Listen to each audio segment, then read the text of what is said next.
실제 현장에서 FDA GCP 인스펙션은 대략 이런 흐름으로 진행이 됩니다. 첫 번째 날에 오프닝 미팅을 실시하고 이후 3일 내지 4일 정도의 기간 동안 자료 검토와 스태프 인터뷰, 퍼실리티 투어 등을 진행합니다. 마지막 날에 그동안 점검했던 내용을 마무리하게 됩니다. 인스펙션 기간 동안 해결되지 않은 문제가 있거나 본인들이 보기에 중대한 이슈가 있다고 한다면 폼 FDA 483 레터가 발행되기도 하고 최종 결과가 EIR, 즉 최종 결과 보고서에 반영됩니다. 식약처에서는 GCP 인스펙션을 사이트당 2일 정도 진행한다고 하면 FDA에서는 최소 3일에서 5일 정도의 기간 동안 인스펙션을 진행하되 필요한 경우 기간을 연장하는 것으로 알려져 있습니다. 첫 번째 날에 오프닝 미팅을 실시하는데 의뢰자와 병원에서 진행하는 방식은 약간의 차이가 있습니다. 병원의 경우에는 시험 책임자가 해당 임상시험에 대해서 전체적인 설명을 진행하고 간략히 질의응답 후 본격적으로 인스펙션을 진행합니다. 의뢰자의 경우에는 많은 양의 문서를 검토하고 나왔음에도 불구하고 과제 전반에 대해 FDA 인스펙터에게 설명하는 시간을 가집니다. 병원의 경우에는 일정에 따라서 ISF 검토, SDV, 퍼실리티 투어를 아젠다에 따라 진행하고 의뢰자의 경우에는 의뢰자가 수행한 업무에 대해 주제별로 간략히 설명하기를 요청하는 경우가 대부분입니다. 그래서 아젠다에 따라 해당 업무 담당자 설명 후에 인스펙터가 문서 검토를 진행합니다. 그 후에 해당 업무 담당자에 대한 인터뷰를 진행하게 됩니다. 그래서 이런 검토와 인터뷰 진행까지 3일 내지 4일 정도가 걸리고 인스펙션을 마무리할지 연장을 할지 결정하게 됩니다. GCP 인스펙터와의 인터뷰에서 주의할 부분은 정직함에 대한 내용일 텐데요. 최근에는 정직함을 넘어서 트랜스페런시, 투명성에 대한 부분도 강조가 되고 있습니다. 예를 들어 인스펙션 과정에서 문서 검토 과정에서 특정한 이슈에 대해 설명해 달라고 했을 때 이런 것은 이런 내용이고 이런 부분이 부족해서 발생했고 이런 과정으로 후속 조치를 했습니다 라고 대답하는 것이 정직함의 범위에 해당된다면 투명성이라는 것은 그렇게 문제적이나 질문이 있기 전에 예를 들어 오프닝 미팅에서 이 임상시험에 대해 설명하면서 주요 이슈에 대해 설명하거나 소개하는 기회가 생깁니다. 이럴 때 이 과제, 이 업무, 이 실시 기관에서는 이러한 이슈가 예상되었고 실제로 그런 이슈가 발생하였는데 이렇게 대처하였다라고 설명하는 것이 투명성의 범위에 해당된다고 말씀드릴 수 있습니다. 조사관의 입장에서는 내가 질문하기 전에는 먼저 설명하지 않고 숨기고 있다가 들키니까 마지못해 설명하는구나 라고 생각할 가능성이 있습니다. 그래서 중대한 이슈가 있고 적절히 해결이 완료되었다면 먼저 설명하는 것도 좋은 방법 중 하나라고 할 수가 있겠습니다. GCP 인스펙션 과정에서 어떻게 대응해야 하는지에 대해서는 별도의 가이드라인이 제공되지는 않았지만 BMO 컴플라이언스 프로그램 스폰서스 앤 CRO에서 GCP 인스펙션을 실시할 때 GCP 인스펙터가 어떤 내용을 검토하고 확인하여야 하는지 지침을 제공하고 있기 때문에 인스펙션을 받는 입장에서는 이런 내용을 참고해서 대응 방안을 마련해 볼 수 있을 것입니다. 목차를 잠깐 보시면 파트 2 B 항목에서는 인스펙터가 인스펙션을 준비할 때 누가 어떤 역할을 해야 할지, 어떤 부분을 검토하고 준비하여야 할지 이런 내용이 나열되어 있고 파트 3를 보시면 실제로 인스펙션 과정에서 어떤 내용을 확인하여야 하는지가 설명되어 있어서 이 부분을 살펴보시면 인스펙션을 준비하는 데에 많은 도움이 될 것이라고 생각됩니다. 그래서 의뢰자 또는 CRO에 대한 인스펙션에서는 임상시험 관련 업무 수행을 위한 조직 구성, 서비스 벤더에 대한 관리 감독, 모니터링을 위한 모니터의 선정과 모니터링 수행 과정, 세프티 검토 및 관리에 대한 사항, DSUR의 작성과 보고에 대한 사항, 그리고 데이터 핸들링 등과 같은 부분을 검토하도록 나열이 되어 있습니다.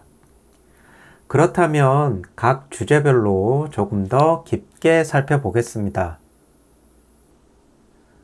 먼저 임상시험 관련 업무 수행을 위해서 각 파트별 조직 구성이나 기능을 통해서 관련 업무를 수행하였는지 확인하게 됩니다.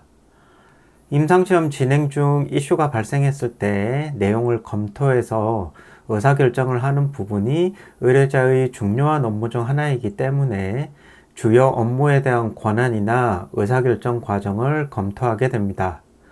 그리고 임상시험에 참여해서 업무를 수행하기 위해서 교육이나 훈련을 받은 기록이 있는지, 더 나아가 특별한 자격 요건이 요구될 때 해당 요건을 충족하였는지 등을 검토합니다. 이 부분에서 중점적으로 살펴볼 부분은 조직 구성의 경우에 임상시험에 참여한 부서, 디파트먼트나 디파트먼트가 충분히 구성되어 있지 않다면 펑션이 업무를 수행하기에 적절히 구분되어 있는지를 검토하게 됩니다. 예를 들어 의뢰자 내부에서 블라인드 파트와 언블라인드 파트를 구분해서 업무를 수행한다고 하였을 때 서로 중첩되는 부분이 있는지, 이런 부분이 중요한 검토 사항이 될 것이고, 이전의 FDA 인스펙션 참관 경험에 비추어 봤을 때 특히 QA 파트의 독립성이 어떻게 보장되어 운영되고 있는가를 비교적 오랜 시간 확인한 것으로 기억이 되는데, 엄밀히 말한다면 QA 파트는 반드시 부서를 구성해야 하는 것은 아니지만 QA 파트에서 수행한 업무가 다른 임상시험 관련 업무와는 독립되어야 합니다. 의뢰자에 따라서 임상 부서 안에 QA팀이 구성되어 있는 경우도 있는데, 이럴 때 임상시험 업무 수행과 QA팀 업무 수행이 어떻게 구분되고 QA 업무에 어느 정도 영향을 미칠 수 있는지를 확인해 볼 수가 있습니다. 사이트의 경우에는 업무 분장을 위해서 델리게이션 로고를 작성을 하는 데에 비해 의뢰자에서는 특히 우리나라의 경우에는 조직이 크지 않은 경우가 대부분이기 때문에 컨택 리스트 정도를 관리하는 경우가 많은데, 의뢰자 내부의 업무 관리에 대해서도 R&R이 명확히 구분되는가 하는 부분을 살펴볼 수가 있겠습니다. 스태프 퀄리피케이션에 관련해서는 임상시험의 내용에 따라서 프로토콜에 대한 이해가 충분하다면 관련 업무를 수행할 수 있는 반면에 임상시험에 따라서는 해당 업무 수행을 위해 특별한 지식이 필요한 경우가 있는데, 이럴 때 단지 프로토콜에 대한 교육뿐만이 아니라 특별한 트레이닝이나 자격이 필요하진 않을지, 이런 부분을 확인할 수 있습니다. 계속해서 임상시험 수행을 위해 CRO를 사용했을 때 사용된 CRO의 리스트, 위임된 업무와 범위 등을 확인하게 되고, 그런 내용들이 적절히 문서화되어 있는지 검토하게 됩니다. 화면 중간 부분에 Responsible Sponsor Staff는 해당 CRO를 담당하는 의뢰자 측 업무 담당자를 의미합니다. CRO에 위임된 업무에 대해 적절한 어그리먼트나 계약서가 적절히 문서화되어 있는지 살펴볼 수가 있는데, 계약서 등에 명확한 업무 범위가 기재되어 있지 않지만 CRO가 업무를 수행하였다든지, 반대로 계약서 등에 CRO에 위임하도록 기재된 업무 내용을 실제로는 의뢰자가 수행한 경우도 있어서 잘 살펴볼 필요가 있습니다. 시험자를 선택하는 과정에 대해서 FDA에서 확인하고 싶은 부분은 이 임상시험에 몇 개의 실시기관과 시험자가 참여했고, 컨트랙트나 프로토콜 어그리먼트가 적절히 체결되어서 문서화되어 있는지, 임상시험 계획서에 정해진 절차나 업무 범위에 대해 이 실시기관이나 시험자에 대해서만 변경해서 적용되도록 허용된 경우가 있는지, 그리고 그러한 것들이 문서화되어 있는지 등이 있겠습니다.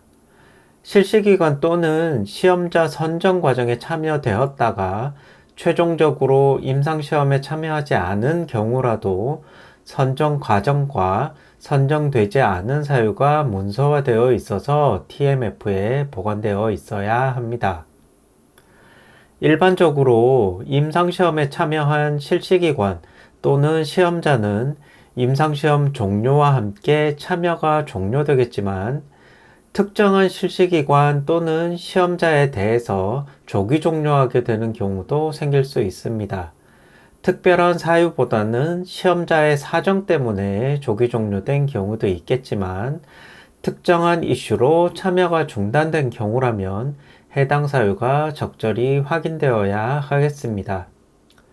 임상시험 진행 중에 시험자가 변경된 경우라면 변경된 사유를 확인할 수 있어야 하고 변경을 위한 선정평가 또는 재평가를 실시하였다면 이에 대한 내용이 문서화되어 있어야 하겠습니다. 시험 대상자를 모집하고 등록하는 과정에서 특정 기간 동안 등록이 중단되었다가 재개되는 경우에는 그 사유나 시기 등에 대한 확인도 인스펙션 사항 중 하나가 되겠습니다. 실시기관 선정을 위해서 실시기관에 특별히 요구된 사항을 충족하였는지 대해서도 확인이 이루어집니다. 임상시험에 참여한 시험자와 연구진에 대해서도 그 임상시험을 수행하기 위해 특별한 자격 요건이 있는 경우가 있는데 그러한 요건과 적절한 경험을 갖추었는지도 확인하게 됩니다. 그렇게 해서 실시기관과 시험자를 선정하였다면 임상시험이 적절히 수행되고 있는지 모니터링을 수행하여야 합니다. GCP 인스펙션 과정에서는 임상시험과 관련된 각종 문서들, 임상시험 계획서, 각종 플랜, IP 레이블링, IB, 임상시험 수행에 필요한 각종 매뉴얼 등과 적절한 교육이 제공되었는지를 확인하게 됩니다. 아무래도 중점적으로 살펴볼 수 있는 부분은 임상시험 계획서와 같은 주요 문서가 개정이 되었을 때 대부분은 변경된 문서가 시험자에게 전달이 됩니다. 간혹 변경된 문서 중 특정 버전의 문서는 시험자에게 전달되지 않은 경우가 있는데 이럴 때 전달되지 않은 사유가 적절하고 문서화되어 있는지를 살펴보게 됩니다. 데비에이션과 관련해서는 데비에이션이 발생하였을 때 어떻게 발생 여부를 확인하고 어떻게 대처하였는지 그리고 그러한 내용이 문서화되어 있는지를 확인하게 됩니다. Non-compliance는 데비에이션과는 다르게 규정 위반 등에 해당하는 사항이 발생하였을 때 조치에 대한 책임은 누구에게 있고 카파가 수립되어서 조치되었는지 확인이 필요합니다. 카파가 수립되었다면 카파에 따라서 조치가 이루어져야 하고 조치가 적절히 이루어졌는지 확인이 가능해야 하는데 우리나라의 경우에 간혹 카파까지는 잘 수립이 되었지만 카파에 따른 조치가 이행되었는지는 확인되지 않은 경우가 있어서 이에 주의할 필요가 있습니다. 앞에서도 잠깐 말씀드렸지만 실시기관이 임상시험 진행 중에 예기치 못하게 참여가 중단되거나 시험 대상자가 실시기관을 옮겼다고 했을 때 IRB 등에 적절히 보고되었는지, IP에 대해서는 회수나 폐기가 적절한지에 대해서 살펴보게 됩니다. 그리고 임상시험 진행 중에 시험자가 변경된 경우라면 변경된 사유, 새로운 시험자에 대한 선정 과정 등이 문서로 확인할 수 있어야 하겠습니다. 아웃소스 서비스 부분에서는 크게 두 가지 부분을 검토하게 됩니다. 한 가지는 서비스 벤더의 선정과 관련된 부분이고, 또 다른 한 가지는 서비스 벤더가 수행하는 업무에 대한 관리 감독과 관련된 부분입니다. 앞에서 CRO에 대한 업무 위임과 책임 범위가 문서화되어 있는지에 대한 사항을 검토하였다면, 이번에는 CRO 또는 서비스 벤더가 수행한 업무에 대해 적절한 절차에 따라 선정하고 관리 감독하였는지에 대한 사항이 되겠습니다. 먼저 위임된 업무 범위가 어떤 것이고, 임상시험 계획서나 각종 플랜에 잘 반영되어 있고, 해당 계획서나 플랜 또는 규정을 잘 따르고 있는지를 확인하게 됩니다. 선정 과정, 선정 기준, 특별한 자격을 갖춘 스태프가 참여하도록 하였다면 그 자격을 확인할 수 있는지에 대한 내용입니다. Preferred Vendor 또는 Pre-Qualified Vendor와 같은 경우에는 의뢰자가 임상시험을 수행할 때 주로 의뢰하게 되는 서비스 벤더를 의미하고, 사전에 의뢰자가 Preferred Vendor 중에서 서비스 벤더를 선정하였는지 등을 확인하게 됩니다. 아무래도 일회성으로 적용된 벤더 셀렉션의 기준과 Preferred Vendor에 대한 선정 기준에 차이가 있을 것이고, 그러한 선정 기준이 적절히 마련되어 있고 그 절차와 기준을 준수하였는지를 확인한 것을 의미합니다. 그리고 업무를 위임할 때 서비스 어그리먼트나 컨트랙트 등이 적절히 문서화되어 있는지도 검토를 진행하게 됩니다. 한 가지 더 짚어볼 점은, 어떠한 사안에 대해서 의사결정을 한다면 그에 대한 최종 결정과 책임은 누구에게 있는지 파악하는 점입니다. 우리나라에서 수행되는 일부 임상시험 중에서는 위임된 업무에 대해 의사결정 과정이 플랜 등에 명확히 기술되지 않은 경우도 있어서 주의가 필요하다고 할 수 있습니다. 서비스 벤더가 수행하는 업무의 관리 감독과 관련된 부분에 대해서는 SOP나 커뮤니케이션, 트레이닝 등에 대한 검토가 진행됩니다. 임상시험과 관련된 업무는 SOP나 사전에 합의된 플랜 등의 기술된 절차에 따라 진행되어야 하기 때문에 사전에 임상시험에 적용할 SOP나 플랜이 마련되어야 하고, 그 SOP나 플랜에 필요한 절차가 마련되어 있어야 합니다.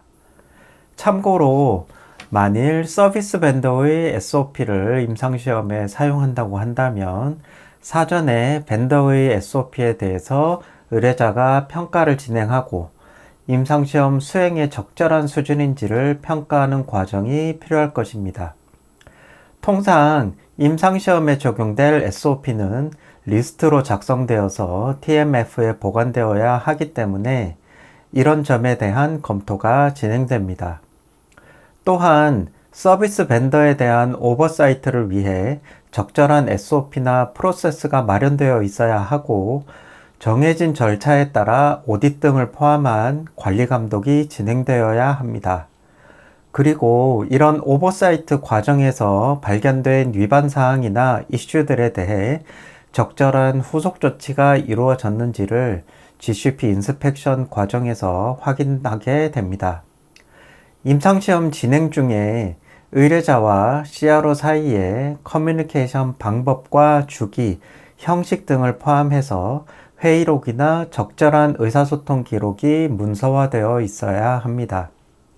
그리고 임상시험 수행을 위해서 임상시험과 관련된 교육이 필요할 경우에 CRO에 적절한 교육을 제공하고 그 결과가 문서화되어 있어야 할 것이고, 이러한 것들은 일반적으로 트레이닝 레코드 등으로 확인할 수 있습니다. 우리나라에서 작성되는 프로젝트 매니지먼트 플랜 같은 경우에는 대부분 CRO의 입장에서 실시기관을 어떻게 관리할 것인가에 초점이 맞추어져 있는데, 여기에서 얘기하는 오버사이트 플랜은 의뢰자가 CRO의 업무를 어떻게 관리할 것인가에 대한 관점으로 작성되는 문서를 의미합니다. 오버사이트와 관련해서는 오딧 활동이나 별도의 오버사이트 플랜의 정해진 절차에 따라 수행되고 사전에 의뢰자의 관리 감독에 적절히 응하겠다는 내용이 서로 합의되어야 할 것입니다. 만약에 오딧을 수행하였다면 오딧 서티피케이트 등을 보관하고 있어야 하겠습니다. 많이들 아시는 것처럼 문제가 있어서 특별히 요청하는 경우 외에는 오딧 리포트를 직접 제공하지는 않습니다. 그 다음으로 의뢰자나 CRO의 입장에서 중요한 업무 중 하나가 모니터링이 될 텐데요. 이 모니터링과 관련된 다양한 사항에 대해 검토가 진행됩니다. 모니터링과 관련해서는 가장 기본적으로 모니터링을 수행한 모니터의 리스트가 확인이 되어야 할 것이고 그 모니터를 어떤 기준으로 선정하였는지에 대한 확인이 필요합니다. 그렇다고 한다면 모니터에 대한 자격이나 교육 기록 등이 적절히 문서화되어 있어야 할 것입니다. 예를 들어 어떤 임상시험에 참여할 모니터에 대해 의뢰자는 적어도 3년 이상의 해당 적응증에 대한 모니터링 경험을 갖춘 모니터를 요청하였는데 결과적으로 1년 정도의 경험을 갖춘 모니터가 임상시험에 참여하였다고 했을 때 의뢰자가 제시한 기준에 맞지 않음에도 불구하고 임상시험에 참여하게 된 사유 등에 대해서 검토를 진행하게 됩니다. 그 외에 각 모니터에 대한 명확한 업무 범위가 확인되어야 할 것이고 최근에는 경우에 따라 리모트 모니터링이나 센트럴라이즈드 모니터링 등이 수행되는 경우가 있는데 리모트 모니터링이나 센트럴라이즈드 모니터링을 위해서 필요한 자격 요건이나 모니터링 과정에서 검토해야 하는 항목에는 차이가 있을 것입니다. 그리고 필요에 따라 블라인디드 모니터링 또는 언블라인디드 모니터링을 수행한다면 눈가림에 대한 사항을 명확히 구분할 수 있는지가 확인되어야 합니다. 참고로 CRO를 통해서 모니터링을 수행한다고 하더라도 모니터링을 수행한 모니터의 자격이나 수행된 업무의 퀄리티에 대한 최종 책임은 의뢰자에 있다고 말씀드릴 수 있습니다. 모니터링은 정해진 계획과 방법에 따라 지속적으로 수행되어야 하고 스터디 리스크에 대해 우선순위를 두고 리스크에 기반하여 수행되어야 합니다.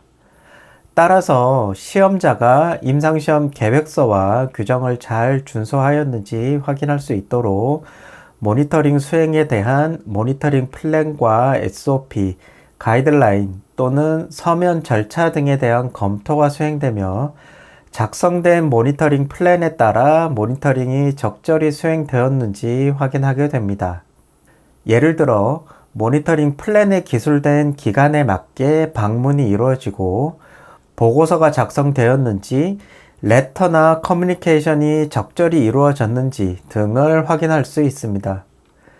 저의 경우에는 SIV 이후 처음 진행되는 루틴 모니터링 비짓이 모니터링 플랜에 부합하는지를 중요하게 검토하는 편입니다. 이 시점이 사이트에서 수행되는 임상시험 업무를 관리하는 가장 첫 번째 단추가 되기 때문입니다. 통상 SIV 이후 첫 번째 루틴 모니터링 비짓 시점을 모니터링 플랜에 기재하고 있고 그 시점은 임상시험의 특성에 맞게 설정되어야 합니다. 모니터링을 하는 이유는 임상시험 실시기관에서 적절히 임상시험을 수행하는지 확인하기 위해서인데 첫 번째 루틴 모니터링 비짓을 정해진 시점보다 늦게 진행하게 된다면 그 시점만큼 임상시험 진행에 대한 관리와 감독에 공백이 발생하는 셈이 됩니다. 따라서 사전에 설정된 시점에 맞추어 첫 번째 루틴 모니터링 비짓을 진행하는 것이 굉장히 중요하다고 할 수 있습니다. 임상시험 진행 중 모니터링 플랜이 변경되었다면 변경된 플랜과 수정된 사유를 파악합니다. 만일 서면으로 작성된 모니터링 플랜이나 절차가 없다면 인터뷰를 통해 어떻게 모니터링이 수행되었는지 내용을 파악하고 보고서에 기재하게 됩니다. 마지막으로 CRO에 의해 모니터링이 진행될 때 의뢰자가 코모니터링을 실시하였는지를 확인하게 되는데, 이는 의뢰자에 의해 모니터링 활동을 감독하는 방법 중 하나가 됩니다.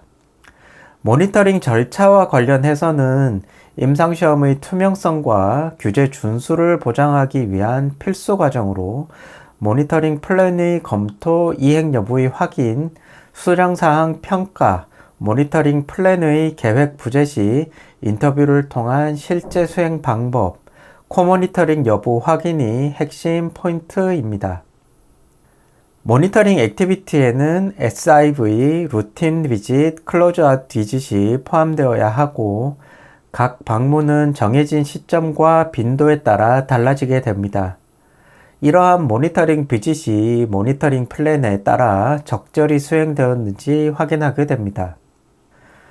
의뢰자는 시험 대상자 등록 전에 반드시 IRB의 승인을 받은 동의서를 사용해야 합니다.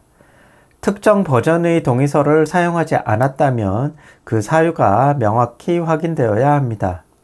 의뢰자의 모니터링 리포트는 TMF 등에 보관되어 있는 문서를 검토하게 되고, 이를 통해 모니터링이 적절히 수행되었는지 평가합니다. 모니터링에는 SDV 과정이 포함되어야 하기 때문에 CRF 또는 소스 다큐먼트와의 비교 과정이 보고서에 기술되어 있는지 확인됩니다. 모니터링 플랜에 정해진 바에 따라 CRF의 데이터가 검증되었는지를 평가하여야 하는데, SDV를 위한 별도의 폼이 사용되었는지, SDV 중 쿼리나 수정 요청이 적절히 전달되었는지, 수정된 데이터에 대한 검증이 적절히 진행되었는지 등에 대해 평가합니다. 리모트 모니터링이 수행된 경우 모니터가 어떻게 사이트의 기록에 접근했는지 확인해야 합니다. 예를 들어 온라인 포털을 통한 직접 접근, 접근 제어 장치 사용, 보안 이메일을 통한 자유로 송부 등이 있습니다. 무엇보다 기록의 보안성과 기밀성이 유지되었는지가 핵심입니다. 모니터링은 방문 일정, 승인 및 동의 절차, 보고서 검토, 원본 문서 검증, 원격 모니터링 보안 확인까지 포함됩니다. 앞서서 말씀드린 바와 같이 의뢰자의 특성에 따라서 규정상 필수는 아니지만 QA 부서나 QA 유닛을 운영합니다. 무엇보다 중요한 점은 QA 활동이 다른 임상시험 관련 업무와 독립적이어야 한다는 점입니다. 독립적인 오딧 또는 데이터 베리피케이션을 통해 계획서와 절차를 준수하여 임상시험이 진행되었는지를 확인하는 역할을 수행합니다. QA 활동은 반드시 일상적인 모니터링이나 퀄리티 컨트롤 기능과는 분리되어야 하며 독립성을 유지해야만 객관적인 검증이 가능합니다.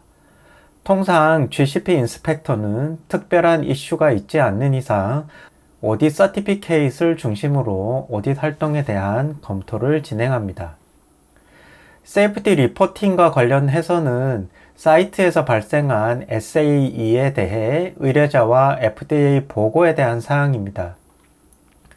GCP 인스펙션 과정에서 평가하게 되는 사항은 사이트에서 전달받은 SAE 사례를 의뢰자 내부에서 또는 CRO 내부에서 어떤 절차에 따라 어떤 기준으로 타임 프레임에 맞게 진행하는지를 검토하게 됩니다. 여기에는 사이트에서 전달받은 SAE 사례 중 평가가 누락된 것은 없는지, FDA나 IRB 등의 보고가 필요한 사항이 적절히 보고되었는지 등도 포함됩니다. 많이 아시는 것처럼 SAE의 경우에는 알게 된 지 15일 이내에 보고하되, 사망이나 생명의 위협이 발생한 사례에 대해서는 7일 이내에 보고하여야 한다는 것이 기본적인 타임 프레임이 되겠습니다. 그 외에도 수집된 A 또는 SAE에 대해 주기적으로 평가하는지, 그리고 그 중에서 의미 있는 정보는 IB에도 적절히 반영되는지 검토가 진행됩니다. 마지막으로 의뢰자가 안전성 정보를 시험자들에게 어떻게 전달하는지 확인합니다. 이는 시험자들이 최신 안전정보를 바탕으로 연구를 수행할 수 있도록 하는 중요한 절차입니다. DSMB나 IDMC의 경우에는 운영된 임상시험에 한해서 검토를 진행하게 되는데, 크게 위원회의 구성과 운영 절차에 대해 검토를 진행합니다. 먼저 위원회를 운영하기 위한 문서화된 절차, 즉 SOP 또는 차터 등이 작성되었는지, 그리고 이 절차를 준수하여 운영되었는지를 검토합니다. 그 다음에는 이러한 위원회를 구성하게 된 목적과 적절한 자격을 갖춘 위원들이 선정되었는지에 대해 확인하게 됩니다. 또한 이해 충돌이 발생한 경우 이를 어떻게 관리했는지도 중요한 점검 사항입니다. 위원회의 운영과 관련해서는 데이터 핸들링과 같은 부분도 검토에 포함됩니다. DSMB 또는 IDMC와 같은 위원회는 민감한 정보를 다루게 되는 경우가 있는데, 예를 들어 눈가림이 해제된 정보를 검토하여야 하는 상황에서 위원회가 검토하게 될 데이터나 보고서가 위원회 외의 다른 팀에는 어떻게 눈가림이 유지되면서 생성되는지 절차가 중요합니다. 따라서 언블라인디드 미팅이 진행된 적이 있다면 해당 미팅에 제출된 보고서와 회의록 등이 어떻게 작성, 보관되는지를 확인하게 됩니다. 앞서 세이프티 리포팅에서는 SAE 사례에 대해 IRB나 FDA 등에 어떻게 보고가 진행되었는지를 중심으로 검토를 진행한다면, 세이프티 오버사이트 부분에서는 임상시험 과정에서 수집된 각종 세이프티 인포메이션에 대한 전반적인 검토 절차와 기준 등을 확인하는 것으로 이해하실 수 있습니다. 그래서 세이프티 오버사이트를 위한 각종 플랜, 리스크 매니지먼트 플랜, 세이프티 모니터링 플랜 등이 수립되었고, 그 플랜대로 오버사이트 활동이 수행되었는지 검토합니다. 세이프티 오버사이트를 위한 조직 체계를 적절히 갖추었는지도 검토 사항에 포함됩니다. 메디컬 모니터가 임상시험에 참여하였다면 그 메디컬 모니터의 선정과 자격 요건, 책임 범위, 그리고 실제 수행된 메디컬 모니터링 업무의 내용도 검토 사항에 포함됩니다. 그리고 세이프티 오버사이트를 위한 각종 절차와 실제 수행된 과정을 검토하게 되는데, 세이프티 데이터베이스를 사용하였다면 이러한 세이프티 데이터베이스의 구축이나 액세스 컨트롤, 임상시험 진행 중 또는 후에 EDC에 수집된 세이프티 데이터와의 리컨실리에이션 과정 등도 검토하게 됩니다.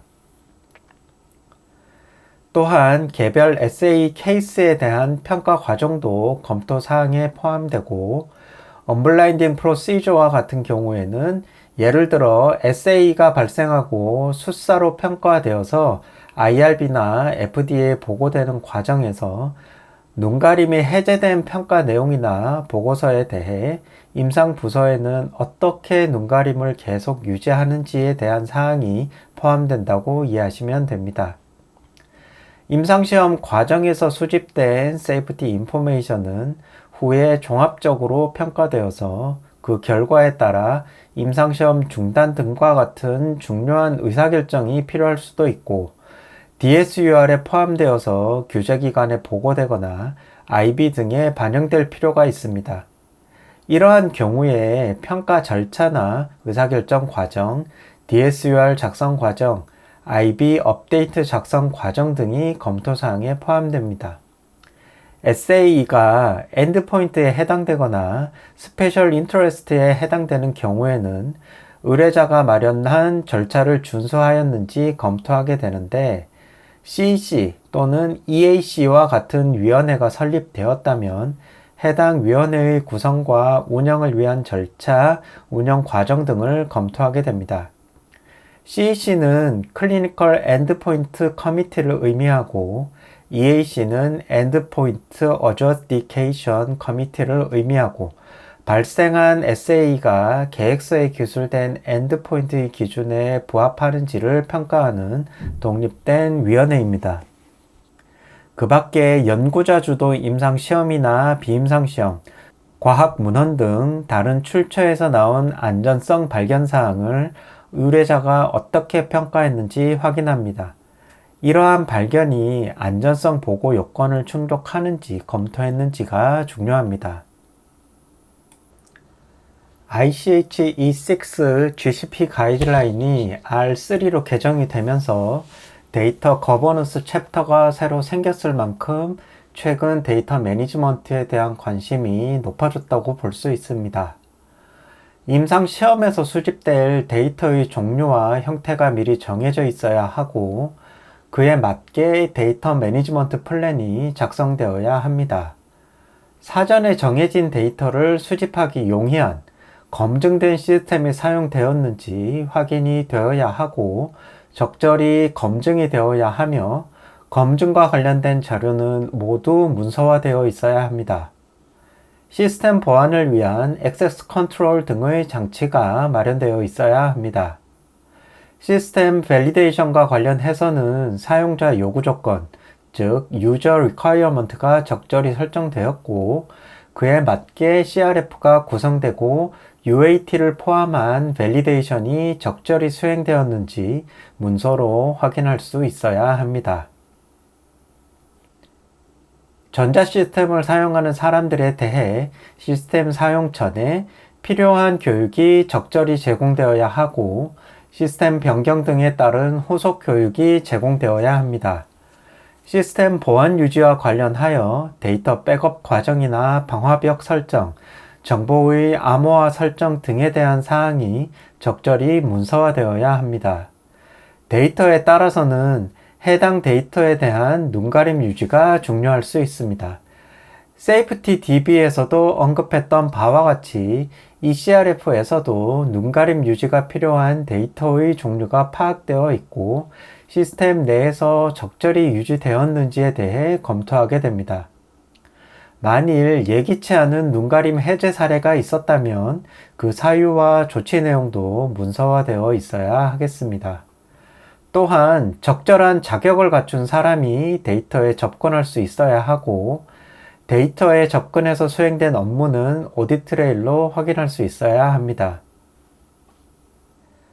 데이터가 변경된 경우에는 변경을 요청한 사람, 승인된 방법으로 데이터에 접근했는지, 변경된 사유 등을 문서로 확인할 수 있어야 하고 데이터의 생산, 변경, 삭제 등과 같은 업무는 적절한 메타데이터, 즉 타임스탬프, 작성자, 사유 등과 함께 오디트 트레일로 확인할 수 있어야 합니다.